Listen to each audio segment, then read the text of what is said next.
For those who are joining us, Zoom will have notified you, but just so you know, this event is being recorded and is being live streamed for those who aren't able to join us this morning, or this afternoon or evening, depending on where you are.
Dear Vicky, I believe we're ready to begin. Okay. I'll give the floor to you. Okay. Good morning, good evening, and good afternoon to each and every one of you who are with us tonight in this side event. Sorry, I'm saying tonight because it's evening in my part of the world.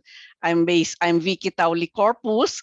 I'm the executive director of Tubtuba, and I used to be the UN Special Rapporteur on the rights of indigenous peoples. And I am an Akankanaay Igorot, an indigenous person from the Cordillera region in the Philippines. I am asked to moderate this side event, which is entitled Addressing Human Rights of Indigenous Peoples in SDG 14 and the Blue Economy. No? So this is a side event which looks into the issues of how indigenous peoples who are dependent on marine and coastal resources, the seas, marine and coastal ecosystems for their culture, for their livelihood, and also for their identities.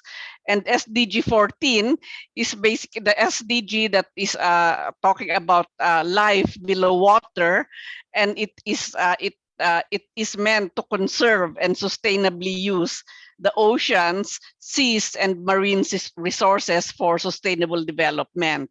As some of you may know, the high-level political forum for this year, 2022, one of the themes that is going to be addressed is SDG 14. So it's very timely that this event is organized. This is co-organized by IFGIA, the International Work Group for Indigenous Affairs, as well as the HRI, the Danish Institute for Human Rights, and then of course the Indigenous Peoples Major Group, which is I'm one of the co-conveners. So we are going to look into what are the experiences of indigenous peoples who are engaged in fisheries and aquaculture. And then the second segment will be a discussion of the implementation of this 2030 agenda, particularly SDG 14.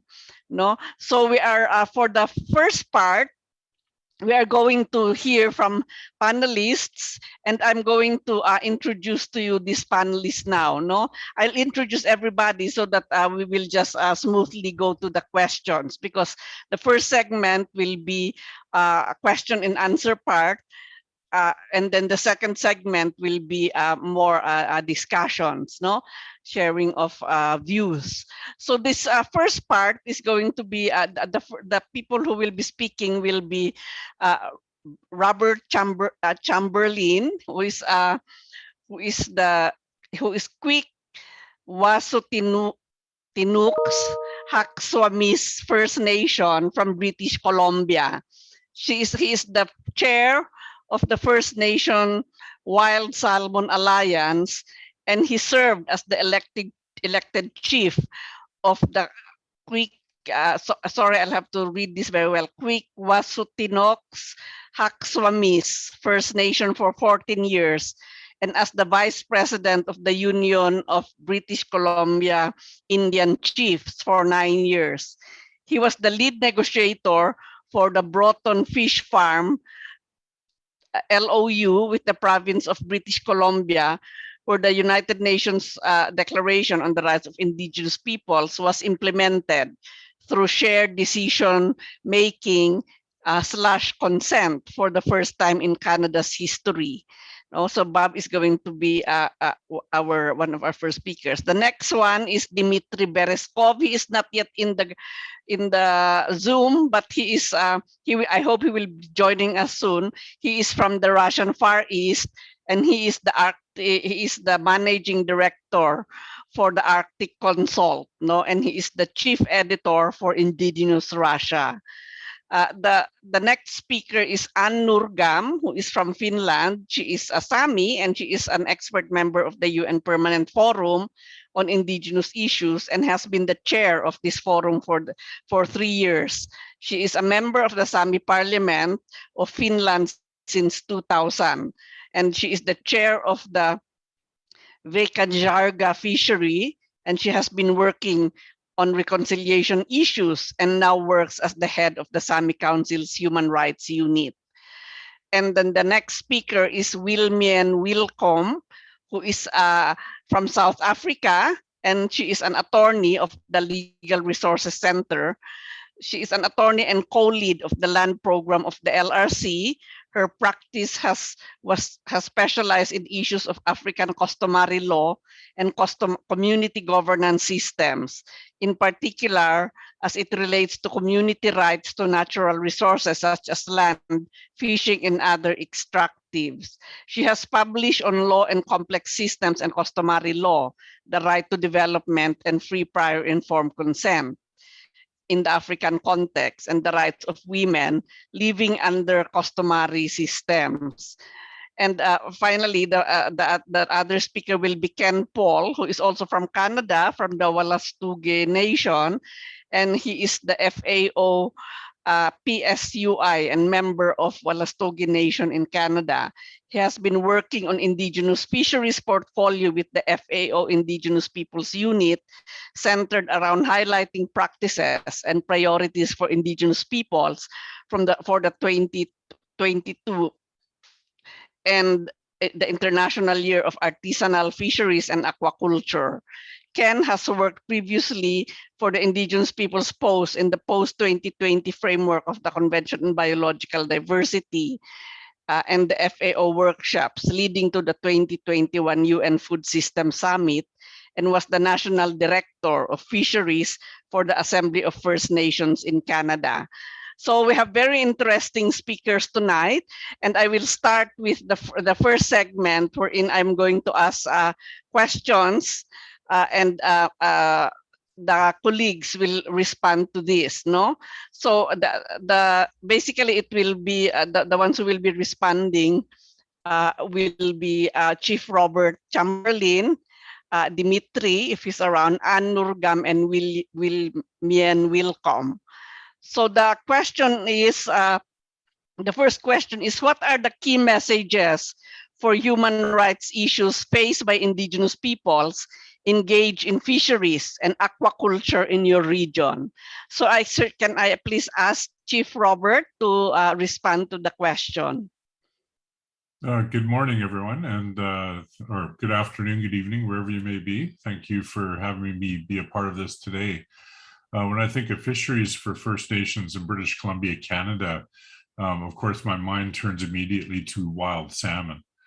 In British Columbia, there are 203 First Nations, and 90% of them rely upon wild salmon as a fundamental or a keystone protein source. It also serves as the basis of our culture, of our traditions. It is something that is irreplaceable. And this is something that Canada has come to terms with through Supreme Court law. We are facing a challenge right now in British Columbia in terms of aquaculture, the open net cage fish farms, impacts to our food security. Of course, we all know that this is a fundamental piece found within the UN Declaration on the Rights of Indigenous People. And so the work that we've undertaken to safeguard our traditional foods has taken on many forms over the years, including the digestion of emerging science, of being very critical of policy and regulations that the Department of Fisheries and Oceans has implemented especially over the past 10, 12 years. And so when I think about the importance of salmon, I think about the importance of fisheries. It's simply much more than a simple menu choice. It is something that's fundamental to our identity, fundamental to our culture, and it's fundamental to the way that we interact with the waters and with the rivers and watersheds of our traditional territories. In British Columbia, when the Canadian government decided to develop reservations or reserves, as we call them in Canada, on the coast, they gave us very small parcels of land. And they were very well located in key junctures of fisheries. And it really underlines the fact that coastal First Nations in British Columbia, Canada, have a heavy reliance upon wild fisheries. And though there are some First Nations that are quite involved in aquaculture, it's at the very low end. Where we may have 10 or 12 coastal First Nations working in partnership with fish farms. But by and large, the vast majority of British Columbians, British Columbia First Nations, are very much opposed, again, as a way to recognize the importance of our traditional food sources. Okay. Yeah, thank you very much, Bob. Indeed, you know, I've seen the way that salmon has really been is a key resource, not only as a resource, but also a source of your identity and cultures. And I've seen how the efforts that you have done to bring back the salmon, especially in the areas where dams were built, no? So I think that the work and the significance of fisheries to your life as First Nations is really something that should be supported strongly.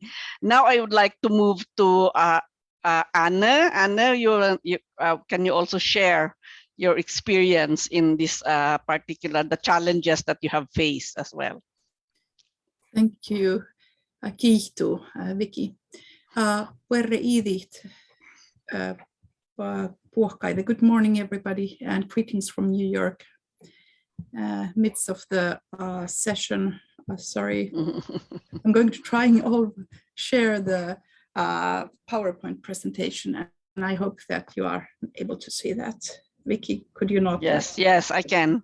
Yes. And we are, as Chief explained, the salmon is important. In your case, it's the Pacific salmon, and when it's Sami people, we are speaking about wild Atlantic salmon. And the salmon, usually Sami people are seen as reindeer herders, but there is a number of Sami whose source of livelihood and way of living is based on Atlantic salmon. And although here is a picture of reindeer, then since the salmon stocks in Barents Sea has been decreasing, there has been more and more restrictions on salmon fishing. And these, we have been, there was negotiated a new salmon agreement between Norway and Finland in 2017. And first, I will shortly introduce who are salmon. We are Sami people. We are the only indigenous people living in the European Union, and we have about totally in numbers we are about 75,000, although the exact number is missing. And in Finland we are about 10,000. And here is the map of northern Scandinavia where Sami people reside in 4 different countries: Sweden, Norway, Finland, and Russia.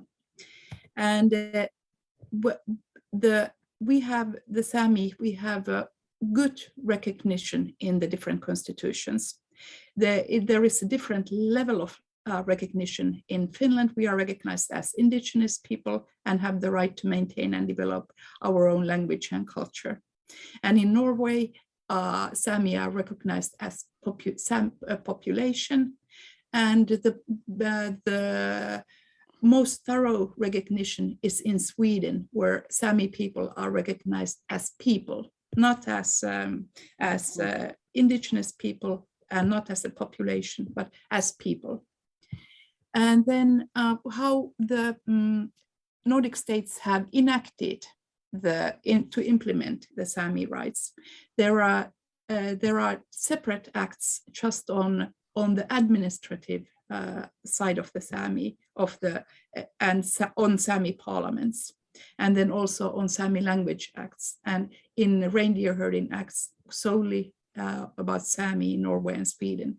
But then when it comes to the other kind of legislation, then the sections on Sami rights are merged into national legislation, part of the major acts.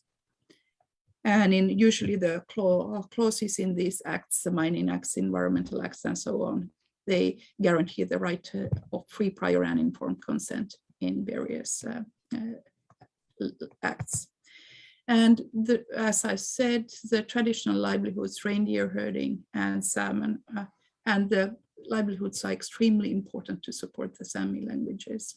And both men and women practice Sami livelihoods. And here is a map of the area where I live. This is map of northern Finland.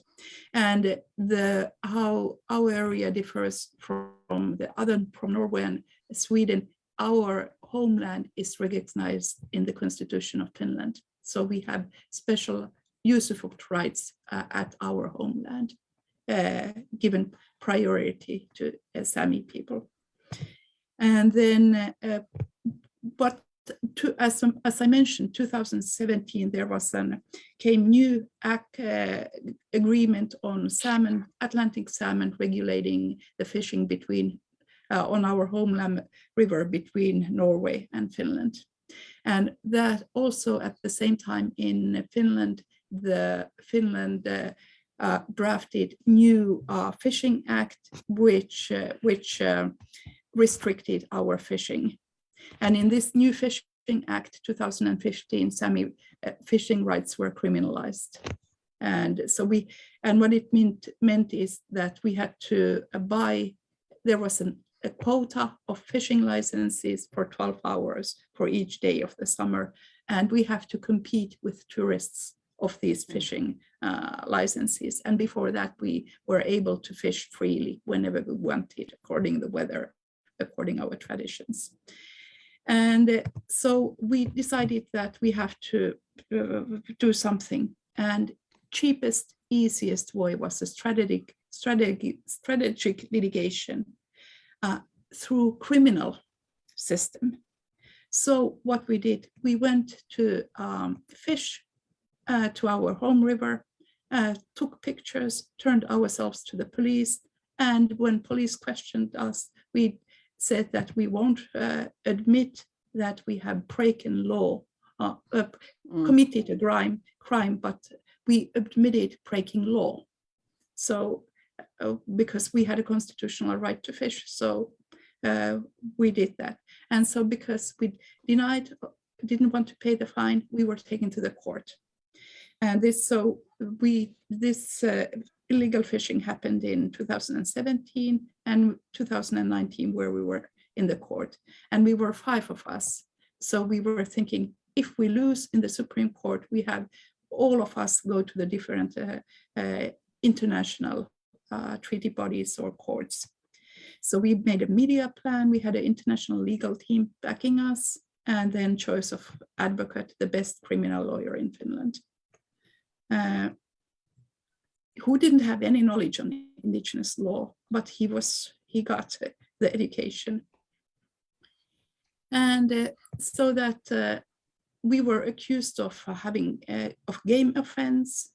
And as I told, we report ourselves.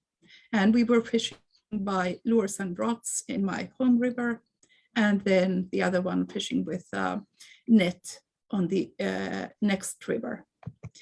And then ruling of the first court of instance came, and we were acquitted of all the criminal charges. And the basic in the ruling there were weighed two different human rights: the right to our own culture, and the right. The other one was about was our fishing over excessive?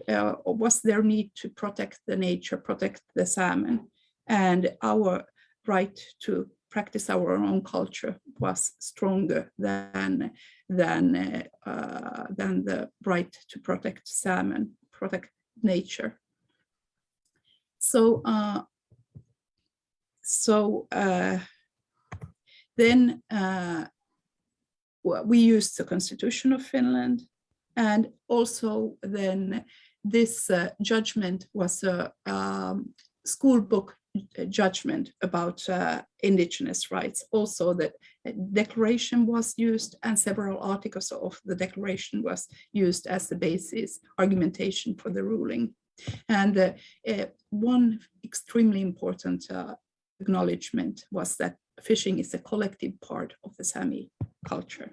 So it's not just on individual basis, but it is a collective way of living.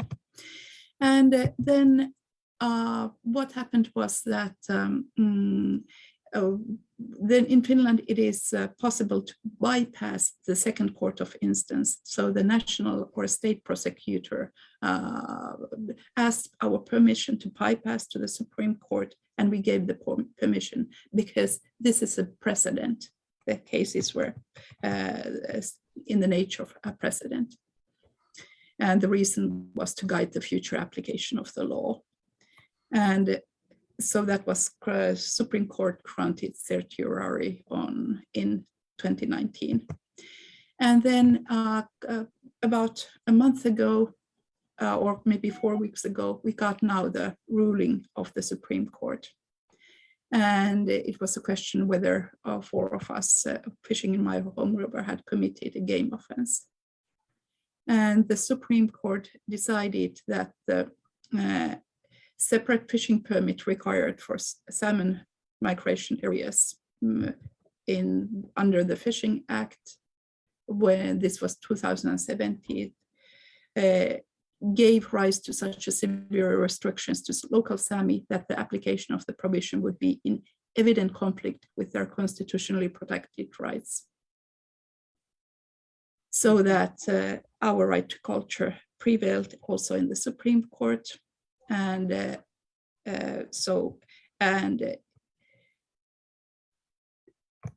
then what are the impacts of the rulings to our culture? It has the social justice struggle has united the Sami living in the region, united the Sami in both borders of Norway and Finland, and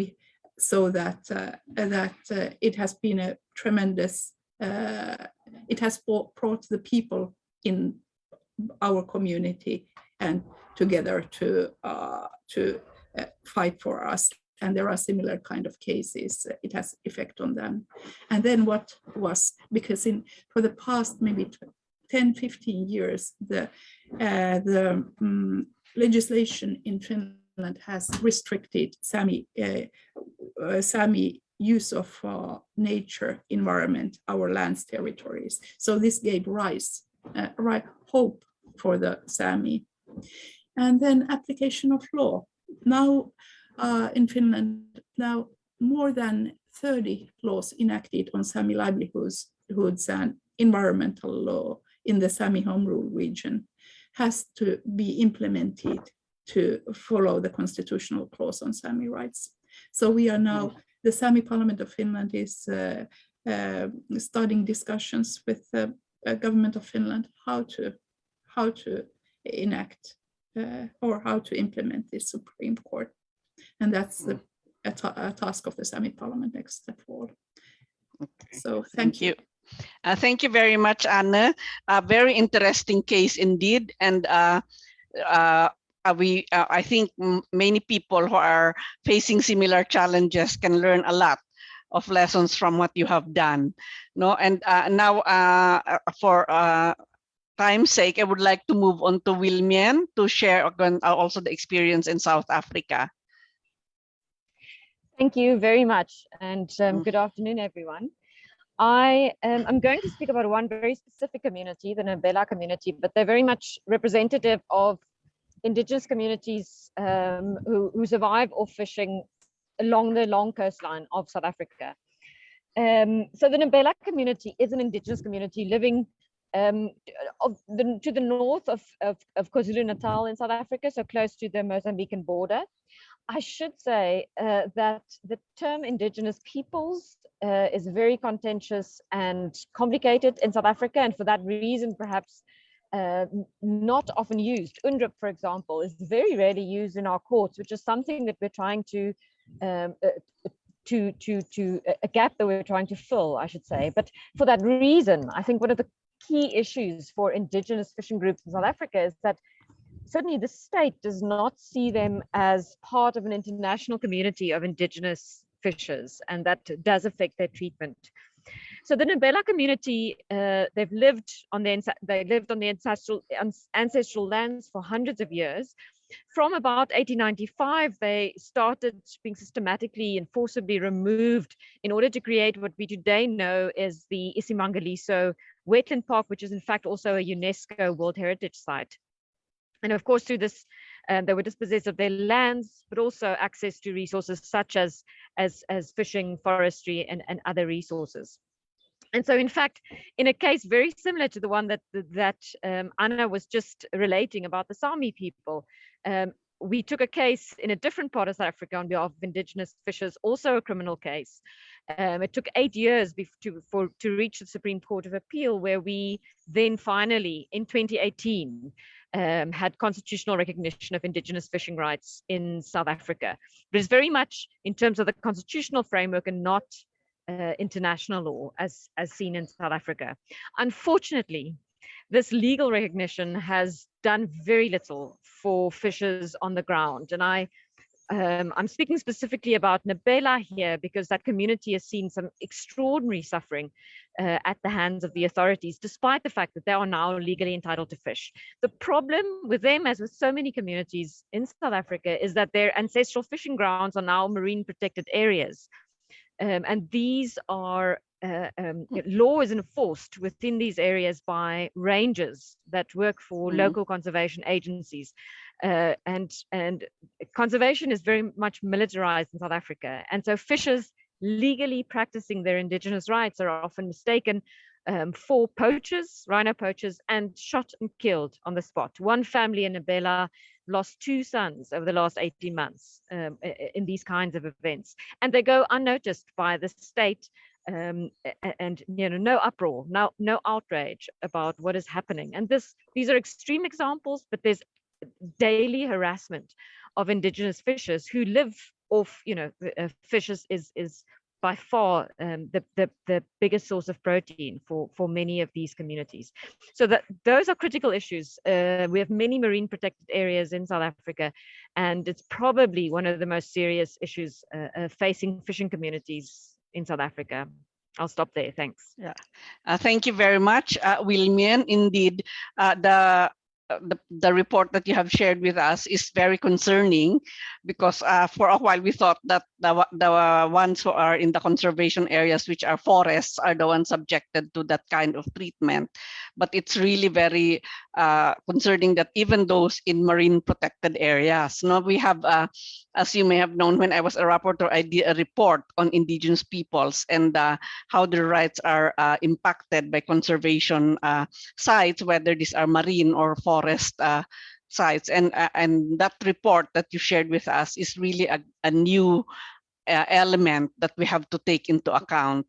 Now, we will move now to the next part, which is a question on what are the challenges. What do you see as the most important message on the contribution of indigenous peoples to sustainable management of coastal and marine ecosystems? So I'll ask each of you to give 2 to 3 key messages on how indigenous peoples can contribute to the achievement basically of goal 14, the life below water in the Sustainable Development Goals framework. So can I go back to Bob? Bob, what are the key messages that you would like to share on what indigenous peoples can contribute?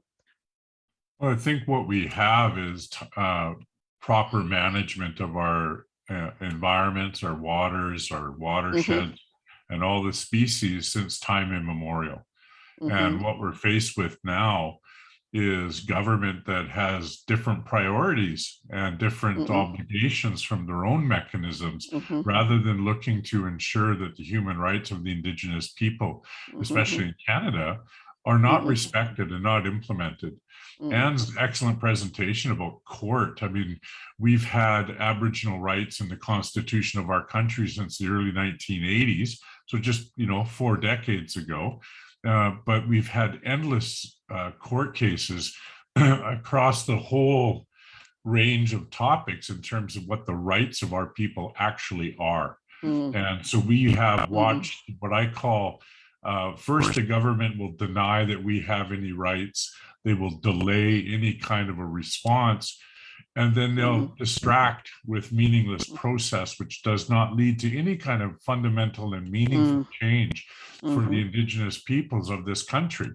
I think about the Mi'kmaq people and the 2 Supreme Court of Canada rulings that they have for a moderate livelihood to fish that are traditional to them. And yet the government still has not got a negotiated agreement decades later. And the same thing out in British Columbia, where we have a Supreme Court ruling, Supreme Court law, which is the highest court and supposedly the last stop for justice in this country, that has an allocation of salmon to First Nations people that has been undermined by policy implementation by the Department of Fisheries and Oceans. And so when we struggle to ensure that our people's way of life, we face a diminished view of government. And how else can it be in Canada when this country sprung up from the doctrine of discovery and the fact that the whole development of this country from the very, very first days were to eradicate and to remove indigenous people from their lands, destroy their culture, destroy their language, and free up the land for other people's benefit. And, and I think about what's going on today in the global community, where the Pope was recently apologized to First Nations for the residential school. What I would like the international community to do is look beyond what happened the other day. And what I mean by that is we can't just simply focus on the healing that's required because of the impacts of the residential school. We need to understand how Canada is still perpetuating the very denial of human rights for First Nations people across this country. And the fact that the church, government, and industry work together to remove us from our lands, attempting to destroy who we are as a people on a base of inferiority and evolution, is simply wrong and unacceptable. But I want the international community to know that this is still going on today. There is no true embracing from the Canadian government the true path of reconciliation, which has to be much, much more than an apology, but an amends. And when we think about an amends in the scale of what this country has done to Indigenous peoples, we're talking about the settlement and the proper recognition of our people's title to our lands, the title which then gives us the authority to make decisions. It creates a space for us to enjoy the resources that are bountiful. But what has to happen is we need to untangle the government's mess. Because out here in British Columbia, we've had historic low returns of salmon for many years now, like the worst in recorded history. And to me, that really shows how wrong-headed the government's approach has been about harvesting rather than abundancy. And it's that abundancy that the environment relies upon. It's the abundancy that First Nations across British Columbia rely upon for our culture, for our traditions, and for our traditional food sources. And like many Indigenous communities around the planet, there is not a lot of prosperity. And when there's a clear lack of prosperity, there is an enhanced reliance upon traditional foods that we have relied upon since the beginning of time.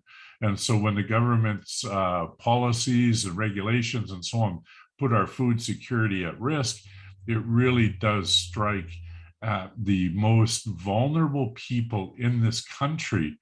And Canada, when I see the reputation that Canada has globally, I am always so disappointed that our politicians for generations have meaningfully misled leadership from around the world in terms of the human rights of Indigenous people here, and to have the nerve to point at other countries for human rights atrocities when we are seeing now the veil is being lifted, the shroud is being torn from the racist past of this country, and being able to see that we have unmarked graves of children at residential schools. And if that is not enough, I'm not sure what it's going to take. But I do know that we have exhausted the court system.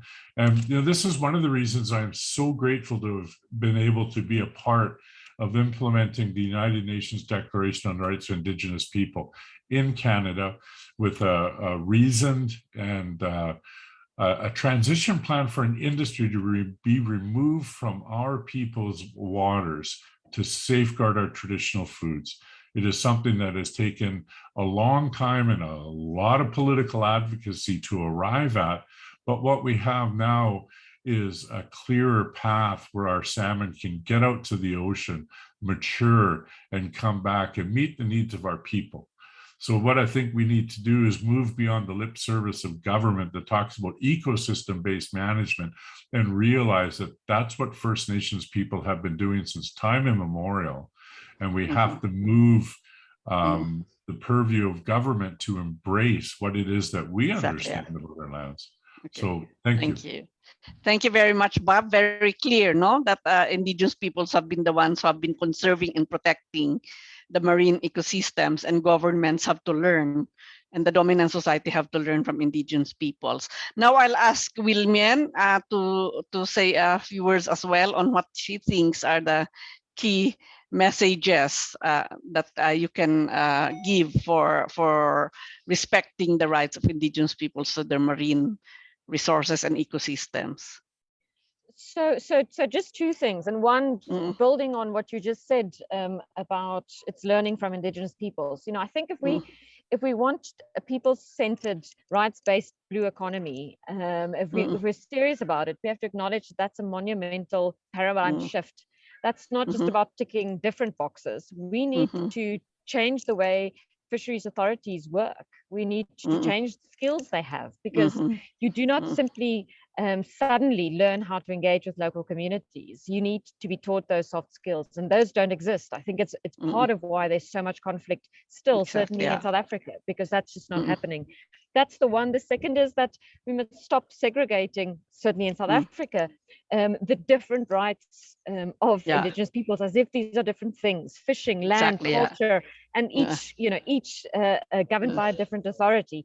It's this, people live and operate as a system, and that is how they should be recognized and be allowed to operate. Thank you. Thank you very much, Wilmian. And Anne, would you like to say a few words before I move on to the next segment? Thank you, Vicky. We in Nordic countries, the salmon fishing is seen as a recreational fishing for the inhabitants of Nordic countries, but and it's often it's not seen as a part of the essential part of the Sami culture, since we have the image of reindeer herding being the prevailing part of the Sami culture. And then we have seen the huge number of increase of fish farms along the coastal Norway. And fish farms, they need, of course, the salmon fish which is farmed there, they eat exactly the same food as our wild Atlantic salmon. So there is less and less food for the salmon in the Barents Ocean. So there is all the time bigger pressure to conserve the Atlantic salmon, and the conservation measures, we Sami whose way of living is salmon fishing, we are the objects of the conservation, because it's stated that the only way to conserve Atlantic salmon is to reduce fishing on rivers. So we are facing next summer complete salmon fishing ban, as we had last summer. So we are not able to practice our culture. And then there is this, and also we North Atlantic Salmon Conservation Organization is a organization to make conservation programs for the salmon. So according to that, they don't have the human rights-based approach to conservation of salmon when it's on indigenous rivers. So that is one of the issues which could be changed. And it's the effects of the climate change, decrease of salmon stocks, and we are then whose way of living is the salmon. We are the first ones to cut off of the fishing. So the Nordic countries, they should find a way how we are the ones who can at least somehow keep our culture. And the recreational fishermen, there are no licenses sold to them. So it's we'd like to see this as an overall picture of all issues which have impact on decrease of the salmon stocks should be looked at, and not just our fishing. So that the conservation measures, and so when it comes to the salmon stocks, they hit us first.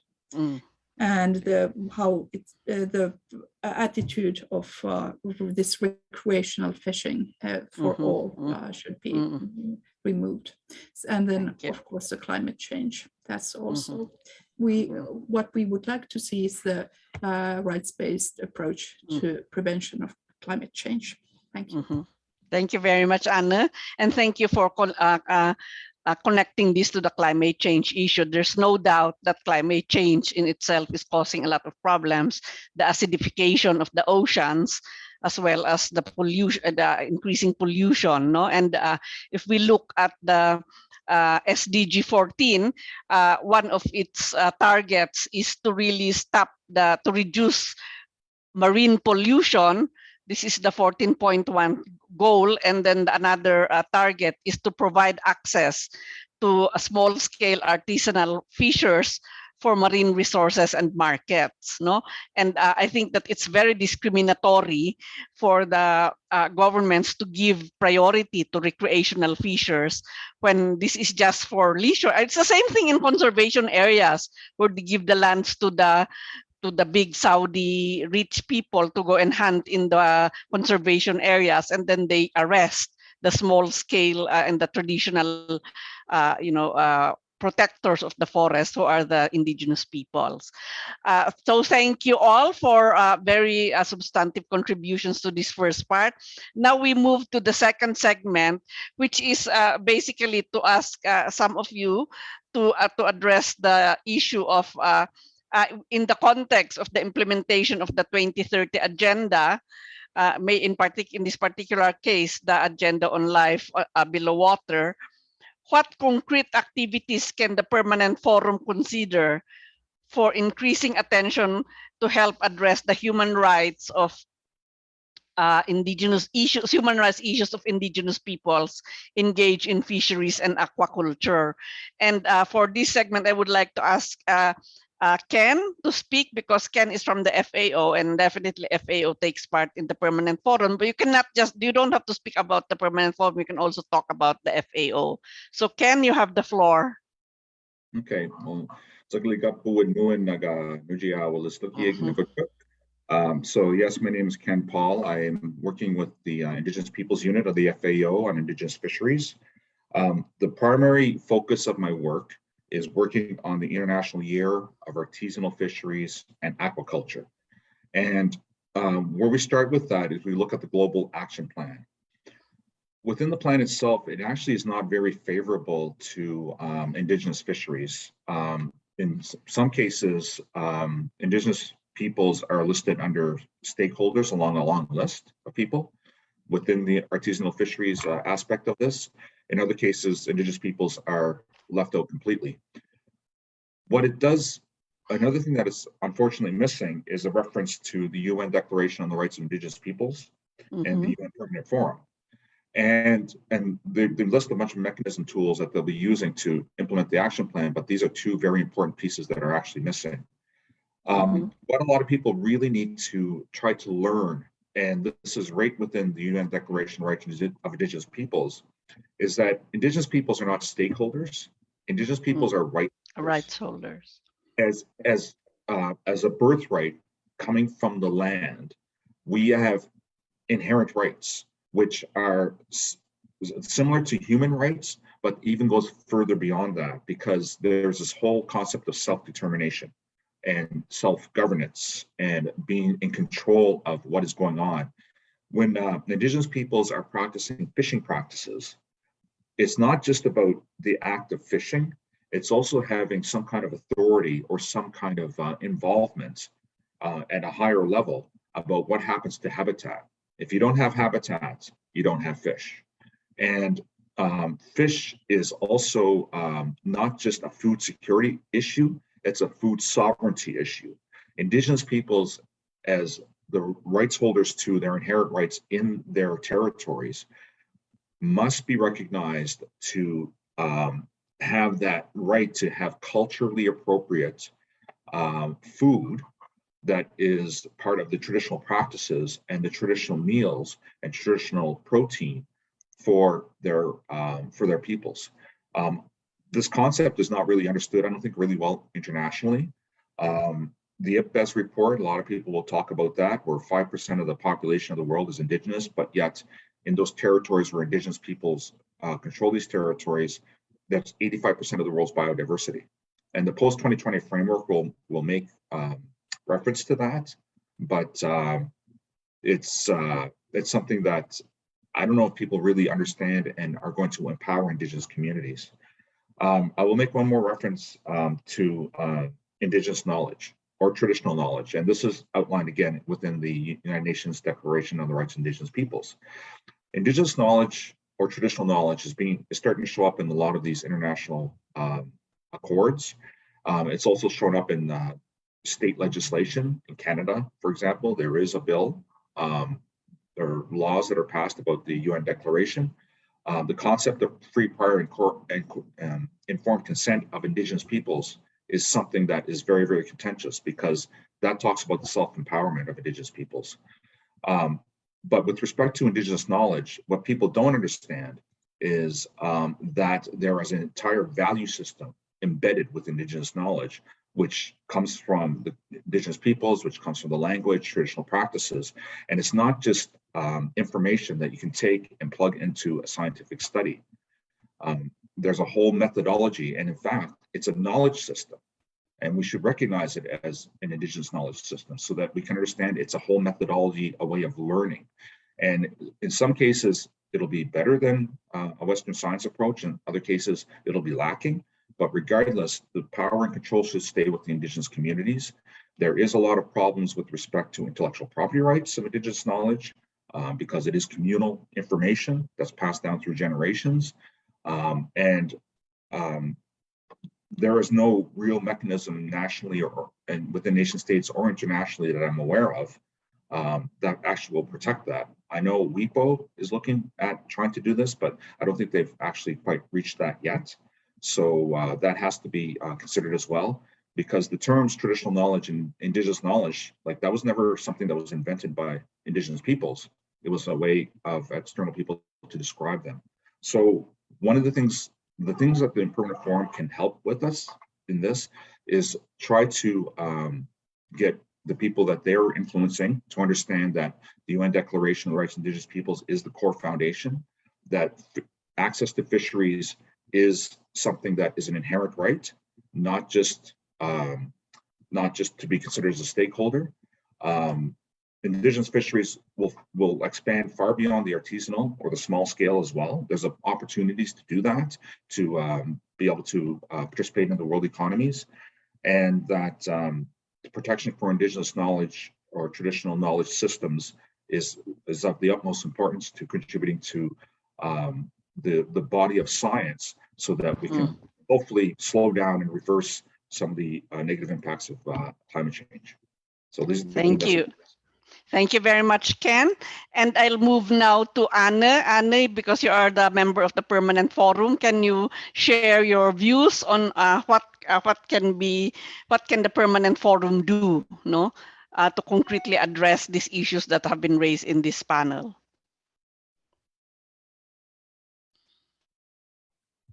Yes, thank you.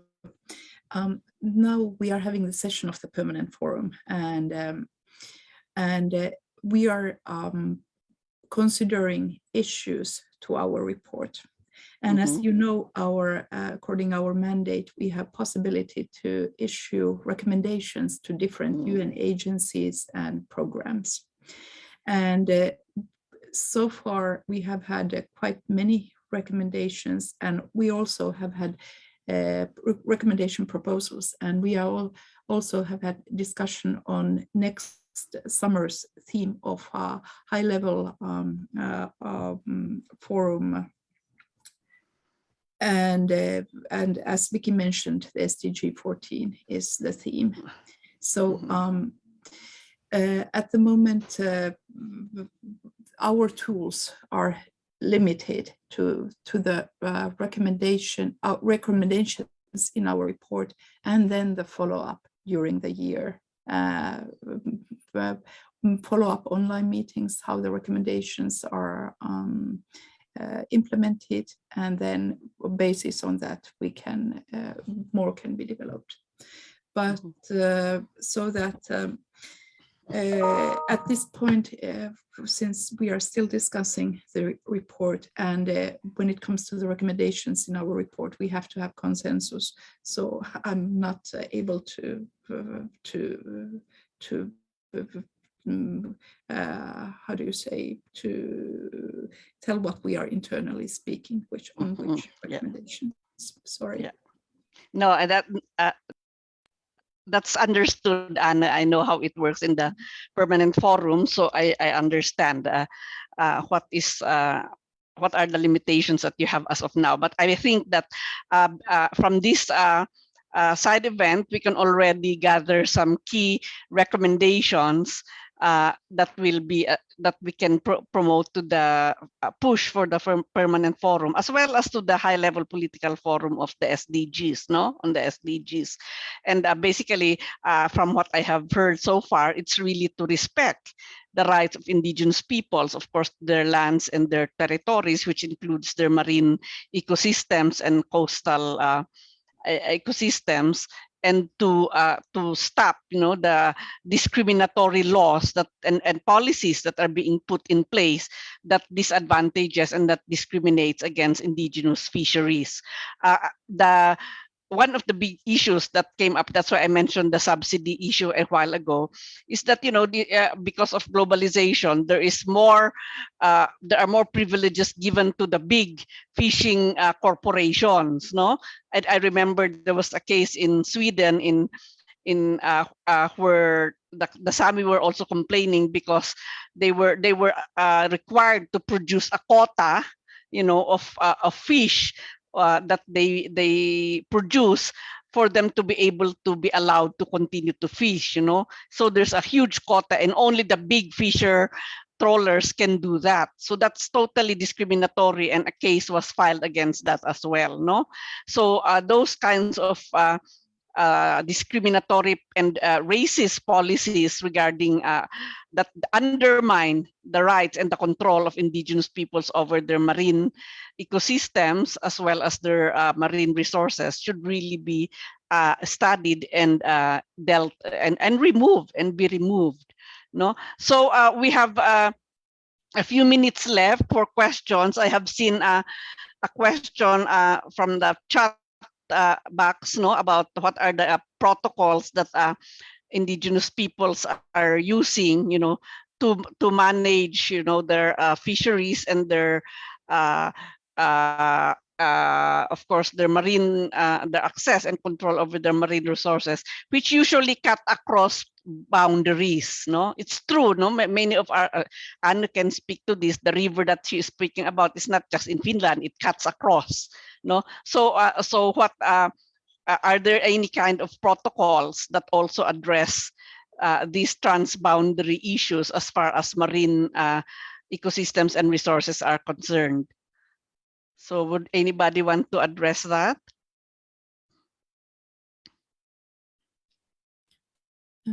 Vicky. Yes, Anne. Yes, as I mentioned, we have a Tietnuhtana River agreement, Salmon River agreement, dating from 1873 and between Norway and Finland. And that was the first river agreement where Sami rights were written down in the form of the legislation or international agreement. So it was the first time salmon fishing was captured in the form of legislation, and still that is in force, although it's renewed. And up to today, Sami rights are not recognized in that fishing agreement. So we hope that the decision of the ruling of the Supreme Court helps in the negotiations between Finland and Norway to recognize the Sami rights holders, fishermen, fisherwomen's rights in the agreement. And I'm part of the agreement negotiation team. So and we haven't had yet to the meeting after the ruling. So let's see what is the result, if there is any practical result. So, but thank you. There are quite many areas where there are. The rivers are between the borders of member states, and maybe coming back to the what Vicky just said, that about the study of discriminatory practices and racist policies on fisheries and in aquaculture. That is a good idea, and I will bring that forward to the internal discussions of the Permanent Forum. And I wish that based on this side event, you could send me proposals for recommendations, so that's a high five for them within the Permanent Forum. Thank you. Sure. Yeah, right. I know that our friends from the IHR and IFGI are taking notes. So based on the notes, you can also send the recommendations or the key points that emerge from this webinar. Robert, would you like to say something about this issue on transboundaries? Yes, I mean, the challenge that we face in Canada, I mean, when we think about nationhood, we think about the diversity of First Nations across the province of BC. And when there's an attempt to reach nationhood agreements between First Nations, the government is very heavy-handed in striking down the execution of these agreements through their own policies and regulations.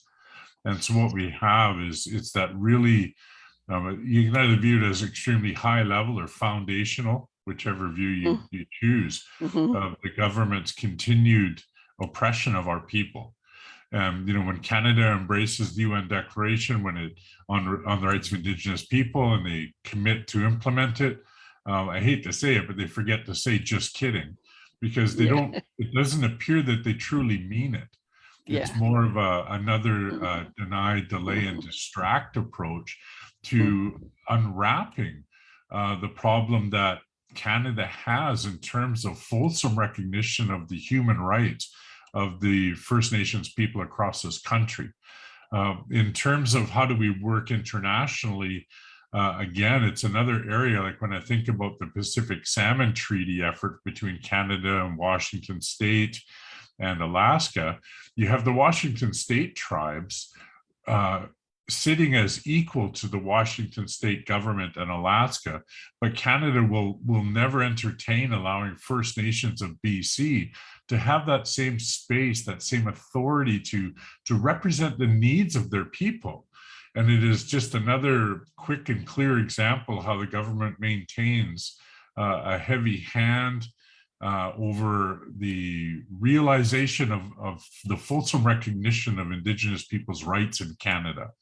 And so we can have agreements, we can pursue what we've always done with our neighbors and other nations, but the government is very quick to act and respond and diminish the execution of these agreements, and penalties come to the nations that are involved. Very much, Robert. We're running out of time, and there are still questions in the chat box as well as in the question and answer portion. I just like to take note that Chow Amet Arandara, who is from Assam, Northeast India, is talking about the situation of indigenous peoples in Mungdun Sum, no, in which their rights to their marine resources and their traditional livelihoods are also being violated. And I'd like to in terms of closing remarks, I would just like to remind us also that, you know, we don't have anybody from the Pacific or the Caribbean here, but actually most of the people in the Pacific and the Caribbean are really totally dependent on the oceans, no, on the seas. There are small islands, low-lying islands directly affected by climate change. Some of the islands in the Pacific are threatened to be drowned because of the rising sea waters, and their very survival as peoples is also under threat, very seriously, because of climate change, but also because of the pollution and that's happening in their territories. You know, deep sea mining is now being allowed, no, by some countries, and this is going to totally diminish, you know, the capacities of the indigenous peoples in those low-lying islands to continue to survive. Clearly, the message that you have shared with us is that the human rights of indigenous peoples, as contained in the UN Declaration on the Rights of Indigenous Peoples, has to be in the center, no, of as a framework to protect the rights of indigenous peoples who are dependent on coastal and on fisheries and coastal resources. No, we know that there are many existing policies and laws that are against that violate our rights to these marine ecosystems, and many of these laws are actually contained in bilateral agreements between big corporations and rich countries and even the poorer countries. No, we have in the Philippines, where I come from, we managed to succeed in getting an indigenous peoples in Palawan to have their ancestral rights, ancestral domain rights over the ancestral waters recognized. But it has to go through a whole lot of process, because usually when you talk of rights, they just think about lands. But these people are totally dependent on their waters, and they can show that when they finally got the title to their ancestral waters, they managed to bring back the fishes, no, to their territories, and now they are in fact enjoying the fish there, as well as they are enjoying from the proceeds of some tourism that they have promoted, that will allow the people to see the success of the indigenous peoples, the Tagbanwa, in bringing back the fishes because of their assertion of the right to have control and management over these resources. No, so we see that there are good developments. The case that Anna has mentioned is a very good example of what indigenous peoples can do to claim these rights. And but we also recognize that there are still ongoing challenges. And the point raised by Wilmian on the militarization of marine protected areas is a very serious concern that also has to be dealt with. No, and I hope that this also comes into the report of the permanent forum. No, that the protected areas, that it's not just the forest, but it's also in the marine protected areas where indigenous peoples are being deprived of continuing to practice their traditional livelihoods in the marine ecosystems, but also their traditional knowledge and the cultures that are linked to their use and their harmonious relationship with their waters, no? And so this is just the start of a discussion around fisheries and aquatic resources that indigenous peoples depend on, and Ken has mentioned about the issue of food. It's not just an issue of food security, it's food security, it's food sovereignty, and it's also, of course, about culture, about traditional livelihoods, and about traditional knowledge, no? So when we talk about fisheries and marine resources, we are looking at a whole gamut of issues that need to be addressed, and hopefully the various multilateral bodies, particularly the UN Permanent Forum, will be able to look into this issue as well. And of course, the FAO, because it's the one that's also dealing with the issue of food and agriculture, and as well as the other bodies. I know that other UN bodies are also looking into this issue, and hopefully we'll be able to get a consolidated report. No, maybe an idea that can come out is I know that the IHR and FGIA, they have come out with some briefing papers, no, on the issue of this goal 14. So I hope you have a chance to look into that, because they have extensively described the issues that indigenous peoples face, no, as far as fisheries and aquaculture is concerned.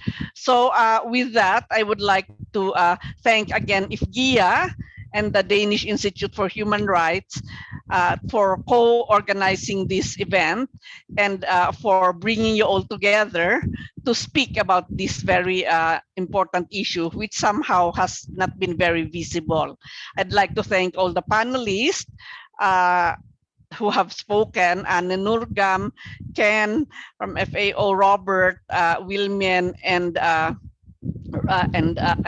I'm sorry that Dimitri wasn't able to come, but we hope that whatever contributions that he can make from Russia will also be sent to you. So I'd like to thank you all and wish you all the best, and we look forward to seeing a report, no, the UN Permanent Forum report this year, reflecting the issues that you have brought to the attention of the participants in this side event. And thank you all for participating, and I wish you a good day or a good night. Thank you, and we are now closing officially this Zoom side event. Thank you. Thank you so much, Vicky. And as we're closing the event, I would like to give the floor to Silla Sidsten from the Danish Institute for Human Rights to share some slides about publications and resources that are available, as you said, Vicky, that are specifically on this topic. So as we're closing the meeting, as we're finalizing, please take a look at what Silla has to share. Mm-hmm.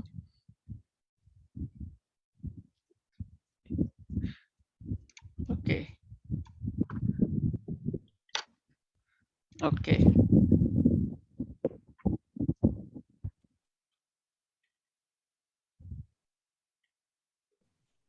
Sorry, can you hear me now? Yes. Yes. I just wanted to show the publications that Vicky mentioned before, and highlight that they are available online. These 3 publications, one with key messages, one with a more thorough introduction and overview of indigenous people's human rights in the context of fisheries. And then finally, one that specifically explores states' obligations in relation to protecting indigenous people's rights in the context of fisheries governance. So these resources are available. Apart from those, you can turn to the next slide, David, please. Apart from those, we are also launching a new database that links international fisheries instruments, the instruments of governance of fisheries that have been agreed upon internationally, such as the UN Convention of the Law of the Sea, etc.